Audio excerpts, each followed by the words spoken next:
दोस्तों, सनातन जीवन शैली के मुख्य आधार हैं हजारों वर्ष पहले के कालखंड में रचे गए हमारे धर्म ग्रंथ, वेद, पुराण, उपनिषद, गीता, रामायण इत्यादि। शायद इसीलिए सनातन जीवन शैली यानी कि लाइफ स्टाइल को विश्व का सर्वश्रेष्ठ जीवन शैली माना गया है, जिसके मूल में सर्वे भवन्तु सुखिनः, सर्वे सन्तु निरामया अर्थात विश्व के सभी प्राणी सुखी हों और सबका जीवन निर्मल बने तथा वसुधैव कुटुंबकम यानी कि सारा विश्व ही अपने परिवार के समान है का सिद्धांत छुपा है। साथ ही यह भी बताया गया है कि जीवन का असली सुख मन की शांति में है और मन की शांति निस्वार्थ कर्तव्य पालन में है।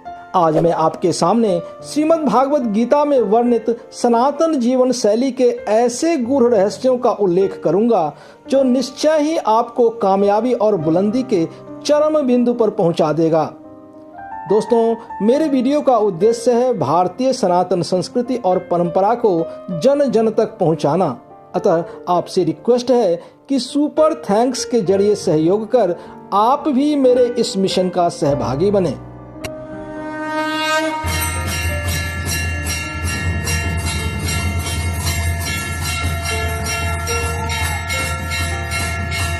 दोस्तों नमस्कार, मैं प्रदीप झा। मेरे इस दिव्य नॉलेज चैनल में आपका स्वागत है। आगे का वर्णन जानने से पहले आपसे रिक्वेस्ट है कि आप इस वीडियो को लाइक व शेयर करें तथा चैनल को सब्सक्राइब कर बेल आइकन जरूर दबाएं। भगवान श्री कृष्ण द्वारा हजारों वर्ष पहले कही गई ये अमृतवाणी आज भी हमारे व्यक्तित्व व चरित्र निर्माण का आधार स्तंभ है। यदि हम इसको अपने जीवन यापन का हिस्सा बना लें तो इसके अनगिनत लाभ हमारे जीवन में सुख, शांति, प्रेम, भाईचारा व असीम आनंद की अनुभूति पैदा करेगा। अतः आइए हम गीता की इन अनमोल वचनों के बारे में जानें। दोस्तों, श्रीमद् भागवत गीता में वर्णित इस श्लोक का सार है, इच्छा रहित कर्तव्य पालन से शांति मिलती है। विहाय कामान यह कुर्वान पुमांस चरति निस्पृह निर्ममो निरहंकार स शांति मधिगच्छति। अर्थात जो मनुष्य सभी इच्छाओं व कामनाओं को त्याग कर ममता रहित और अहंकार रहित होकर अपने कर्तव्यों का पालन करता है, उसे ही शांति प्राप्त होती है। यहाँ भगवान श्री कृष्ण कहते हैं कि मन में किसी भी प्रकार की इच्छा व कामना को रखकर मनुष्य को शांति प्राप्ति नहीं हो सकती। इसलिए शांति प्राप्त करने के लिए सबसे पहले मनुष्य को अपने मन से इच्छाओं को मिटाना होगा। हम जो भी कर्म करते हैं उसके साथ अपने अपेक्षित परिणाम को चिपका देते हैं।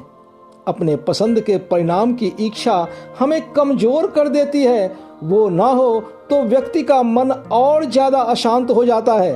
मन से ममता अथवा अहंकार आदि भावों को मिटाकर तन्मयता से अपने कर्तव्यों का पालन करना होगा, तभी मनुष्य को शांति प्राप्ति होगी। दोस्तों, श्रीमद् भागवत गीता के अगले श्लोक का सार है, भावना रहित व्यक्ति को कभी शांति व सुख नहीं मिलता। नास्ति बुद्धिर युक्तस्य न चायुक्तस्य भावना न चाभावयतः शांतिर शांतस्य कुतः सुखम। अर्थात योग रहित व्यक्ति में निश्चय करने की बुद्धि नहीं होती और उसके मन में भावना भी नहीं होती। ऐसे भावना रहित व्यक्ति को शांति नहीं मिलती और जिसे शांति नहीं उसे सुख कहाँ मिलेगा। हर मनुष्य की इच्छा होती है कि उसे सुख प्राप्त हो, इसके लिए वह भटकता रहता है, लेकिन सुख का मूल तो उसके अपने मन में स्थित होता है।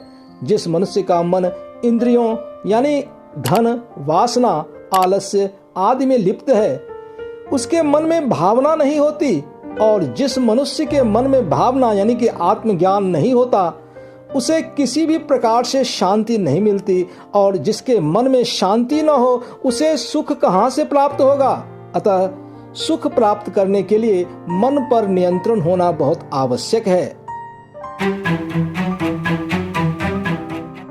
श्रीमद् भागवत गीता के अगले श्लोक का सार है शांत चित्त व स्थिर बुद्धि जीवन में कामयाबी और बुलंदी लाता है। तानि सर्वाणि सम्यक युक्त आसीत मत्परः वशे ही यस्येन्द्रियाणि तस्य प्रज्ञा प्रतिष्ठिता।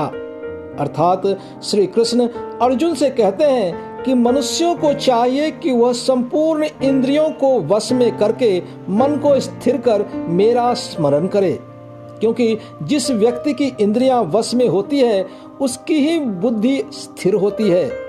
जीव, त्वचा, आंखें, कान, नाक आदि मनुष्य की इंद्रियां कही गई हैं।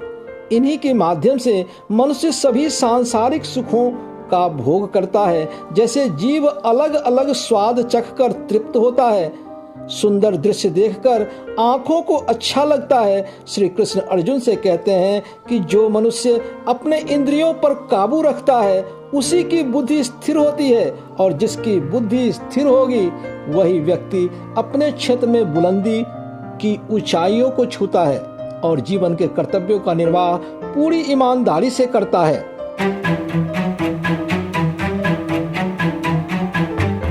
श्रीमद् भागवत गीता के अगले श्लोक का सार है यश अपयश हानि लाभ से कहीं ऊपर है कर्तव्य पालन। योगस्थ कुरु कर्माणि संग त्यक्त्वा धनंजय सिद्ध सिद्धयो समो भूत्वा समत्वम योग उच्यते। अर्थात हे धनंजय, हे अर्जुन, कर्म न करने का आग्रह त्याग कर यश अपयश के विषय में समबुद्धि होकर योग युक्त होकर कर्म कर, क्योंकि समत्व यानी कि समान भाव को ही योग कहते हैं। धर्म का अर्थ होता है कर्तव्य। धर्म के नाम पर हम अक्सर सिर्फ कर्मकांड, पूजा पाठ, तीर्थ, मंदिरों तक सीमित रह जाते हैं। हमारे ग्रंथों ने मनुष्य के कर्तव्य को ही उसका धर्म कहा है।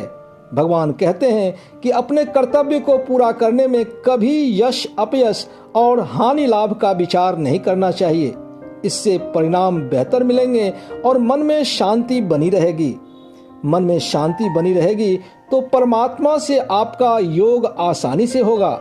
आज का युवा अपने कर्तव्यों में फायदे और नुकसान का नाप तोल पहले करता है, फिर उस कर्तव्य को पूरा करने के बारे में सोचता है। उस काम से तात्कालिक नुकसान देखने पर कई बार उसे टाल देते हैं और बाद में उससे ज्यादा हानि उठाते हैं। श्रीमद् भागवत गीता के अगले श्लोक का सार है सभी प्रकार के दुखों का मूल कारण काम, क्रोध और लोभ है। त्रिविधं नरकस्येदं द्वारम नाशनात्मनः कामः क्रोधस्तथा लोभस् तरस्मादे तत्रयं त्यजेत्। अर्थात काम, क्रोध व लोभ यह तीन प्रकार के नरक के द्वार आत्मा का नाश करने वाले हैं, अर्थात अधोगति में ले जाने वाले हैं। इसीलिए इन तीनों को त्याग देना चाहिए। काम यानी इच्छाएं, गुस्सा व लालच ही सभी बुराइयों का मूल कारण है। इसलिए भगवान श्री कृष्ण ने इन्हें नरक का द्वार कहा है। जिस भी मनुष्य में ये तीन अवगुण होते हैं वह हमेशा दूसरों को दुख पहुंचाकर अपने स्वार्थ की पूर्ति में लगे रहते हैं। अगर हम किसी लक्ष्य को पाना चाहते हैं तो ये तीन अवगुण हमें हमेशा के लिए छोड़ देना चाहिए, क्योंकि जब तक ये अवगुण हमारे मन में रहेंगे हमारा मन अपने लक्ष्य से भटकता रहेगा।